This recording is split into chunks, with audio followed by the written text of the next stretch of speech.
Hello everyone, I'm Paul and today we are solving problem 1382, balance a binary search tree.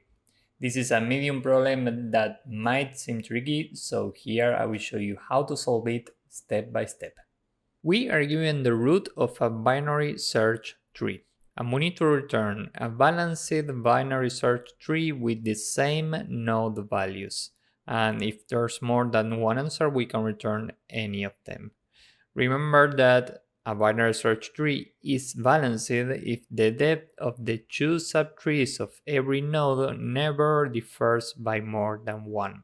So there are a few concepts that we should know here. First, a binary search tree.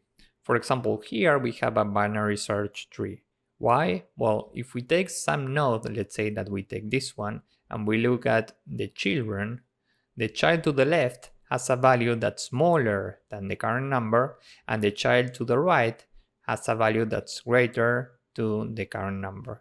This is the main feature of a binary search tree, so keep this in mind.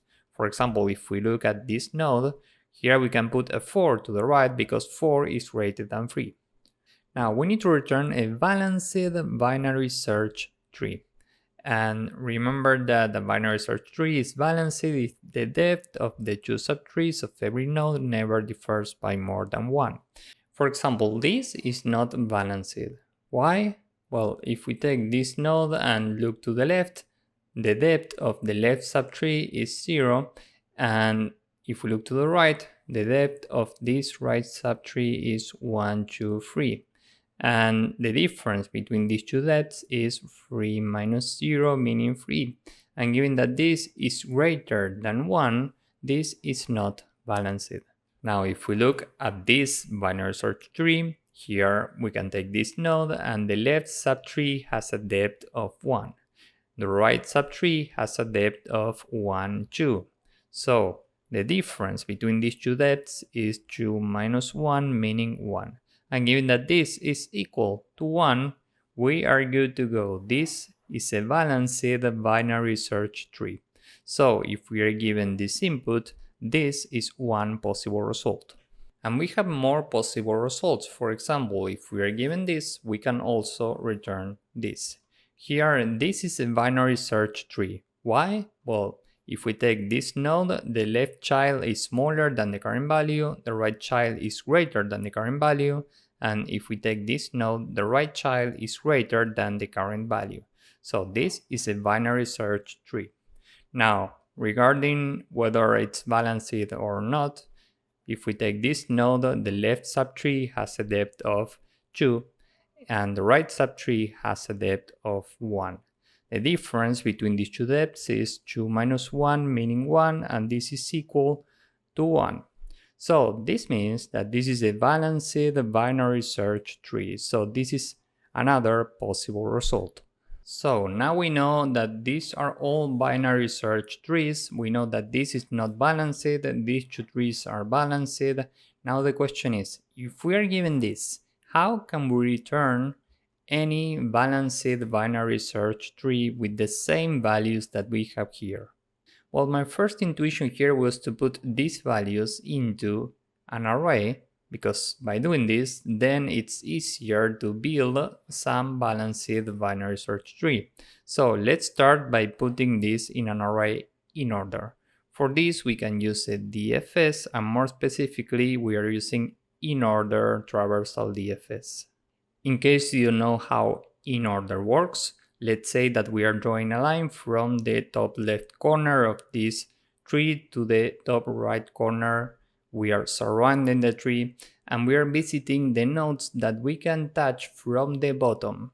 So first we visit 1, we add 1 to the array, then we visit 2, we add 2 to the array, then we visit 3, we add 3, then we visit 4, and that's it. Now we are here. Here is the magic. If we run the exact same process in any binary search tree, we get the exact same array. Let's say that we are doing the same here. We start here and we can visit node number 1, so we add 1 to the array, then we are here, we add 2, then we are here, we add 3, and finally we are here, we add 4. If we do the same up here, we get exactly the same because this is also a binary search tree. So we start here, we visit 1, then we visit 2, then 3, then 4, and that's it. So in any binary search tree with these 4 values, we will get this array. So now the question is, with these numbers, how can we build a balanced binary search tree? So what we can do here is to take the value in the middle, in this case 2, and we are building a node with this. Now we need to build a binary search tree. We know that the value to the left has to be smaller than 2 and the value to the right has to be larger than 2.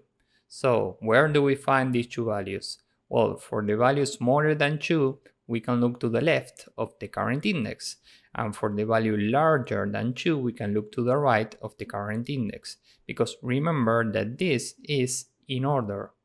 Let's start with left. If we look to the left from this index, we only have 1 number, and we can recursively do the same. We are looking for the value in the middle in this range. Here we only have 1 number, so we take this one and we put a 1 here. Now let's go with the right. We are recursively trying to find the value in the middle in this range. We are going from 3 to 4, and here the value in the middle, given that we are rounding down the midpoint, is 3. So we put a 3 here. Now we are standing here, meaning we are here, and we are working with this range now. So what do we put to the left? Well, if we look to the left, we are out of bounds regarding this range, so we don't put anything. And what do we put to the right? Well, we have 1 number that's greater than 3, so we can recursively do exactly the same. We are taking this range now, and the value in the middle is this one. So we build a node here to the right, and the value for this is 4. Now this is our final balanced binary search tree. If we take this node in the subtree to the left, the depth is 1, and the depth for this subtree is 1, 2.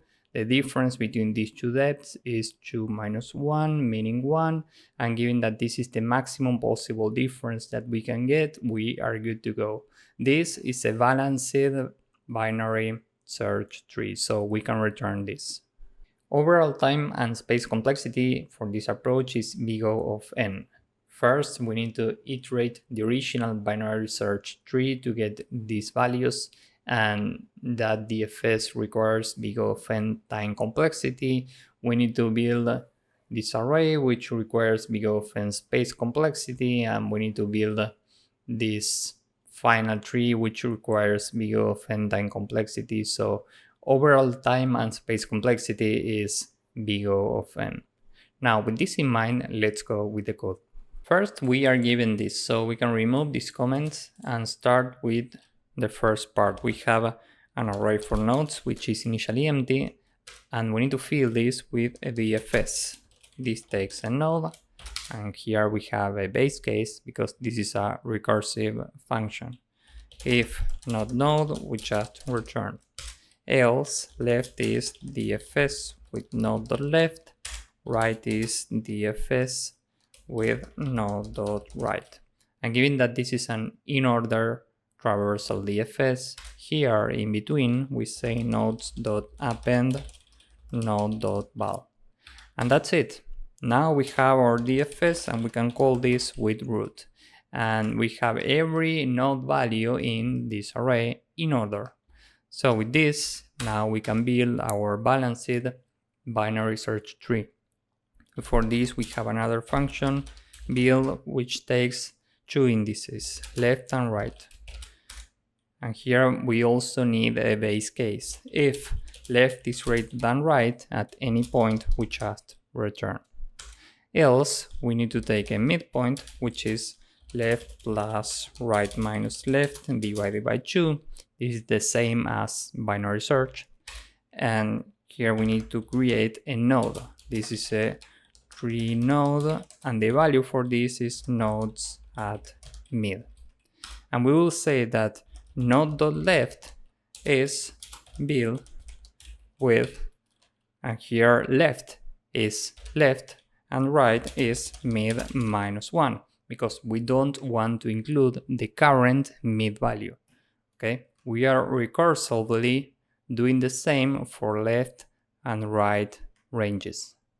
Now we need to do the same for right, so node.right is equal to build, and here we go from mid +1. Remember that we are using mid for the current node, so in this range we need to go from mid +1 to right.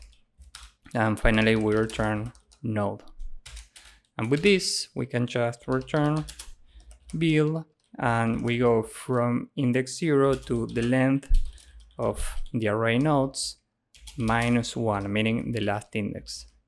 So this is the entire code. Now let's submit this. As you can see, this works and it's very efficient. So if you found this useful, please drop a like, subscribe, and see you in the next one. Bye bye.